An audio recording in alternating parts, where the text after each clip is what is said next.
আজকে এই ভিডিওর মাধ্যমে আমরা জানব বাংলা যুবসাথী প্রকল্পের যে ফর্ম সেটা কিভাবে পূরণ করতে হয়। আপনাদের ফর্মটি যাতে বাতিল না হয় তার জন্য সঠিক পদ্ধতিতে ফর্ম ফিল আপ কীভাবে করতে হবে সেটা এই ভিডিওর মাধ্যমে আপনারা দেখে নিন। এবং আমি যেভাবে ফর্ম ফিল আপ করছি যদি সেইভাবে আপনারা ফর্ম ফিল আপ করে জমা দিন, আশা করি ফর্ম ফিল আপ সংক্রান্ত ভুল আপনাদের থাকবে না। প্রথমে বলে দিই, এই ফর্ম ফিল আপটি সম্পূর্ণ ইংরেজি বড় হাতের অক্ষরে করতে হবে। আমি পয়েন্ট টু পয়েন্ট ধরে এই বিষয়গুলি আলোচনা করছি, আপনারা মন দিয়ে শুনুন।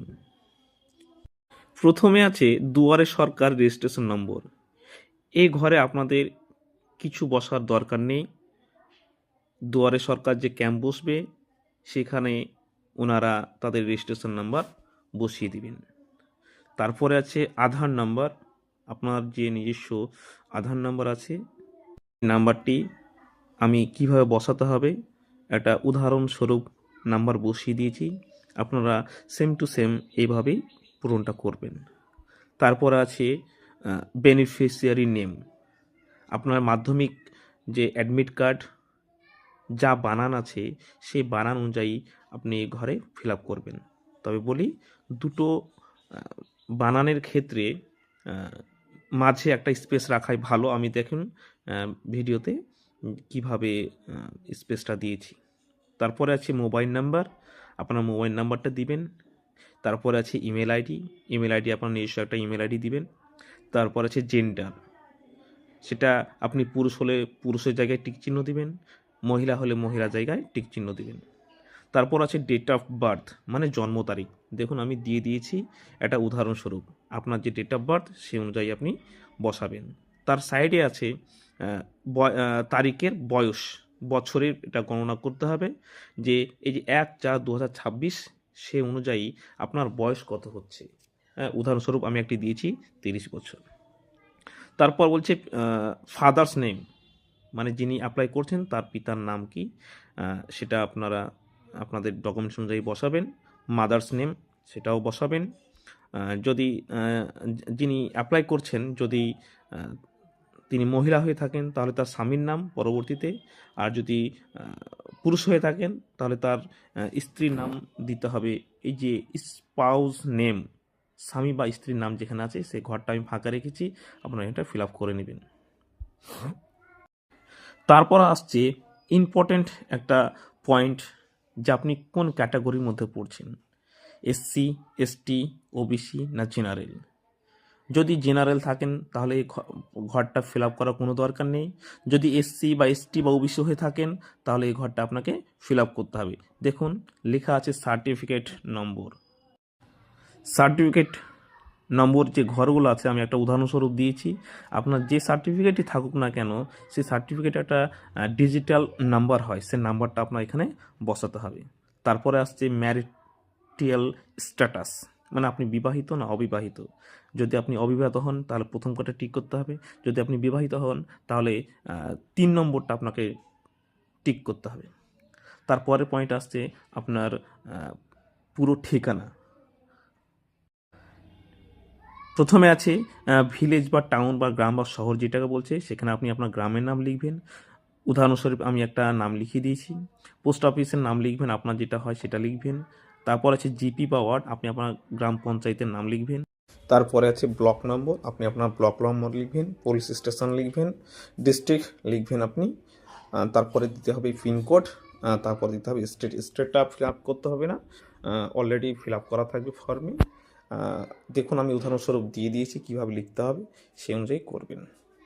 তারপরের পয়েন্ট আসছে সেটা হলো মাধ্যমিক বা আপনার যে যোগ্যতা, আপনি কতদূর পড়াশোনা করেছেন।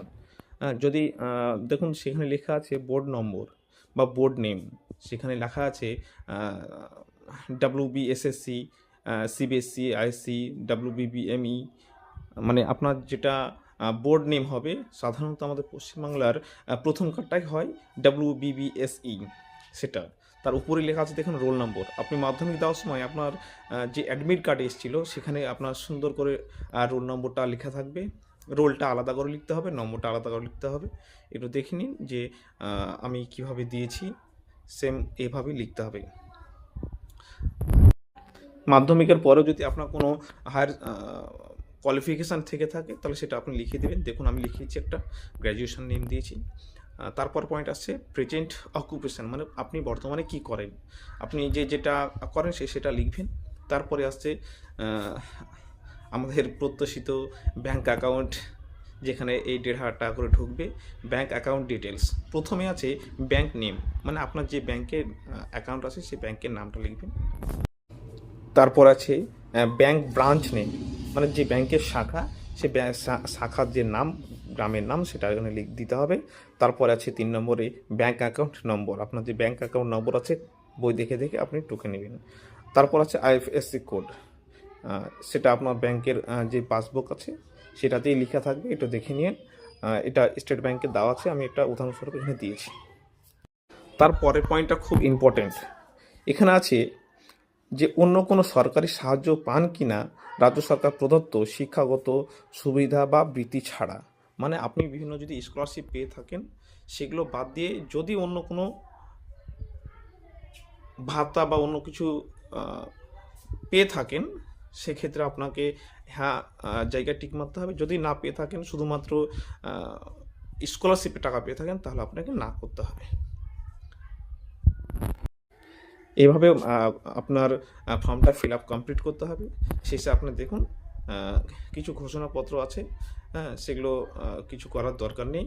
হ্যাঁ, দেখুন মাঝে আছে ইনক্লোজ লিস্ট, এখানে 1 2 3 4 5 6টা করে পয়েন্ট দেওয়া আছে। এগুলো কি? এগুলো হলো আপনাকে যে ডকুমেন্টসগুলো সঙ্গে মানে জেরক্স কপি হিসেবে দিতে হবে। হ্যাঁ, 1 নম্বর আছে মাধ্যমিক, মানে আপনার যে মাধ্যমিক অ্যাডমিট কার্ড আছে সেটা কপি জেরক্স দিতে হবে। 2 নম্বর হচ্ছে মাধ্যমিক আর ইকুইভ্যালেন্ট মার্কশিট বা সার্টিফিকেট, মানে মাধ্যমিকের যে রেজাল্ট সেটা আপনি দেবেন। 3 নম্বর আছে কপি অফ আধার কার্ড, মানে আধার কার্ডে 1 কপি জেরক্স দিতে হবে। 4 নম্বর আছে copy of voter card, voter কার্ডে 1 কপি জেরক্স দিতে হবে। 5 নম্বর আছে ফার্স্ট পেজ অফ পাসবুক, মানে ব্যাংকের যে বইটা আছে সেটা যে প্রথম বই পেজটা সেটা জেরক্স করে দিতে হবে। আর 6 নম্বর যদি আপনি SC ST বা OBC হয়ে থাকেন তাহলে সেই সার্টিফিকেটের জেরক্স কপি দিতে হবে।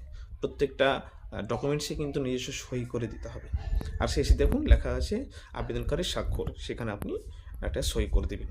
তারপরে সাইডে আছে দেখুন তারিখ, এই তারিখের জায়গায় যেদিন আপনি জমা দিবেন সেই তারিখটা লিখে দিবেন। আর নিচে অ্যাকনোলেজমেন্ট বলে কিছু ঘর আছে, এগুলো আপনাদের ফিল আপ করে কোনো দরকার নেই, যখন দুয়ারে সরকার জমা দিতে যাবেন তখন ওনারাই ফিল আপ করে নেবেন। এইভাবে যদি ফর্মটা ফিল আপ করেন তাহলে আপনার ফর্মটা ভুল ফর্ম ফিল আপের কারণ হিসাবে বাতিল হবে না, বরং সেগুলো গ্রহণযোগ্য হবে। এ বলেই ভিডিওটা আমি শেষ করলাম।